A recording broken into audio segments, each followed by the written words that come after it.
തെരുവ് നായ്ക്കളെ വന്ധീകരിക്കുന്ന ABC പദ്ധതി കേന്ദ്രവുമായി ബന്ധപ്പെട്ടതാണെന്നും ചട്ടം ഭേദഗതി ചെയ്യേണ്ടത് കേന്ദ്ര സർക്കാരാണെന്നും മന്ത്രി MP രാജേഷ്. ലക്ഷക്കണക്കിന് തെരുവ് നായ്ക്കളുണ്ട്. വന്ധീകരണം മാത്രമാണ് പരിഹാരം. കേന്ദ്ര സർക്കാർ നിയമം ലഘൂകരിക്കണമെന്നും MP രാജേഷ് പറഞ്ഞു.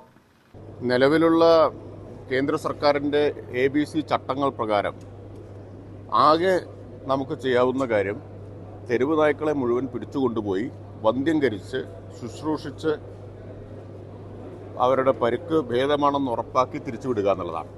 ഞാൻ പറയുന്നത് ഇത് കേന്ദ്ര സർക്കാരിൻ്റെ ABC ചട്ടങ്ങളിൽ എഴുതി വെച്ച കാര്യമാണ്. എവിടെ നിന്നാണോ ഒരു തെരുവ് നായയെ പിടിക്കുന്നത് അതിനെ കൊണ്ടുപോയി എയർ കണ്ടീഷൻ ചെയ്ത ഓപ്പറേഷൻ തിയേറ്ററിനുള്ളിൽ വെച്ച് സർജറി നടത്തി വന്ധ്യംകരിച്ച് ഒരാഴ്ച പരിചരിച്ച് മുറിവുണങ്ങി എന്ന് ഉറപ്പാക്കിയ ശേഷം വാഹനത്തിൽ പിടിച്ച് അതേ സ്ഥലത്ത് കൊണ്ടുവിടണമെന്നാണ്. അല്ലെങ്കിൽ ഈ പിടിച്ചവർക്കെതിരായിട്ട് അധികാരികൾക്കെതിരായിട്ട് നിയമ നടപടി വരും. ഈ ചട്ടം നിലനിൽക്കുമ്പോൾ അതിൻ്റെ വേഗത്തിലേ നമുക്ക് ചെയ്യാനാവും. ഒന്ന്.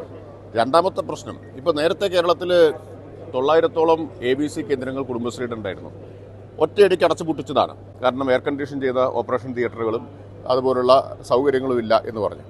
അത് മാത്രം പോരാ, 7 വർഷത്തെ അനുഭവമുള്ള എക്സ്പീരിയൻസ് ഉള്ള ഒരു ഡോക്ടർക്ക് മാത്രമേ ഈ സർജറി ചെയ്യാവൂ എന്ന വ്യവസ്ഥയും ഉള്ളതാണ്. ഞാനിത് നേരത്തെ തന്നെ പറഞ്ഞതാണ്. ഇതിനെക്കുറിച്ച് കേരളത്തിലൊരു ചർച്ച ഉയർന്നു വരണം. ഇതിൽ ഭേദഗതി വരുത്തണം. നമ്മൾ ആവശ്യപ്പെട്ടതാണ്. ഈ ചട്ടങ്ങൾ അപ്രായോഗികമാണ്, അതിൽ ഭേദഗതി വരുത്തണം എന്നത്. അതിനിതുവരെ തയ്യാറായിട്ടില്ലെന്ന് മാത്രമല്ല, കൂടുതൽ കർക്കശമാക്കുകയാണ് ചെയ്തത്. പിന്നെ രണ്ടാമത്തെ പ്രശ്നം, ഇനി ഇതെല്ലാമാണെങ്കിലും ABC കേന്ദ്രം നമുക്ക് ആരംഭിക്കാം. തദ്ദേശ സ്ഥാപനങ്ങൾ ഫണ്ടും വെച്ചിട്ടുണ്ടതിന്. പക്ഷേ അങ്ങനെ വരുമ്പോഴാണ് ജനങ്ങളുടെ തൃപ്തി വരുന്നത്. ഇവിടെ പറ്റില്ല എന്ന് ഓരോ സ്ഥലത്തും ആളുകൾ പറയുകയാണ്. ഓരോ സ്ഥലത്തും ഇവിടെ പറ്റില്ലെന്ന് പറഞ്ഞാൽ പിന്നെ എവിടെയാണ് നമുക്ക് സ്ഥാപിക്കാനാവുക? ഇപ്പോൾ പഴയൊരു അനുഭവം മുഴുപ്പിലങ്ങാട്ടുണ്ടല്ലോ. ഒരു കുട്ടിയെ തെരുവുനായ കടിച്ച് കൊന്ന അനുഭവമുണ്ട്. അവിടെ നേരത്തെ ഉണ്ടായിരുന്ന കേന്ദ്രം പൂട്ടിച്ചതാണ്. അവിടെയാണ് ഈ സംഭവം ഉണ്ടായിട്ടുള്ളത്. പഴയ കാര്യം ഞാൻ പറഞ്ഞത്.